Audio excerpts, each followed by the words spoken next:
নোয়াখালীর বেগমগঞ্জ উপজেলার চৌমুহনী বাজারে জেলা বিএনপির সাবেক ধর্মবিষয়ক সম্পাদক হাজী আবুল কাশেমকে লক্ষ্য করে গুলি ছুড়েছে দুর্বৃত্তরা। এ সময় তাকে বাঁচাতে গিয়ে গুলিবিদ্ধ হয়েছেন তার ঘনিষ্ঠ সহযোগী ও চৌমুহনী হকার্স মার্কেটের ফার্মেসি ব্যবসায়ী ইয়াসিন মিন্টু।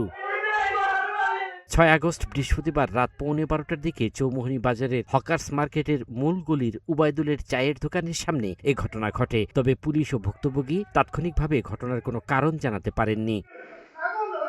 পুলিশ ও স্থানীয় সূত্রে জানা গেছে, বিএনপি নেতা হাজী আবুল কাশেম রাজনীতির পাশাপাশি চৌমুহনী বাজারের নোয়াখালী জাতীয় হকার্স সমবায় সমিতি লিমিটেডের সভাপতি হিসেবে দায়িত্ব পালন করছেন। বৃহস্পতিবার রাতে তিনি চৌমুহনী বাজারে জাতীয় হকার্স মার্কেটের অফিসে বসেন। এরপর রাত ১১:১৫টার দিকে তিনি তার সহযোগী সেন্টু সহ অফিস থেকে বের হয়ে যান। এক পর্যায়ে তারা দুজনে হাঁটতে হাঁটতে হকার্স মার্কেটের মূলগলির উবায়দুলের চায়ের দোকানের সামনে পৌঁছালে দুর্বৃত্তরা বিএনপি নেতা কাশেমকে লক্ষ্য করে গুলি ছুড়ে। এ সময় আবুল কাশেমকে ধাক্কা দিয়ে সরিয়ে দেওয়ার চেষ্টা করলে কাশেমের হাতে গুলির আঁচড় লেগে সেন্টুর বুকের বাম পাশে বিদ্ধ হয়। স্থানীয়রা তাকে উদ্ধার করে ২৫০ শয্যা বিশিষ্ট নোয়াখালী জেনারেল হাসপাতালে নিয়ে যায়। সেখানে প্রাথমিক চিকিৎসা শেষে তাকে উন্নত চিকিৎসার জন্য ঢাকায় পাঠানো হয়েছে।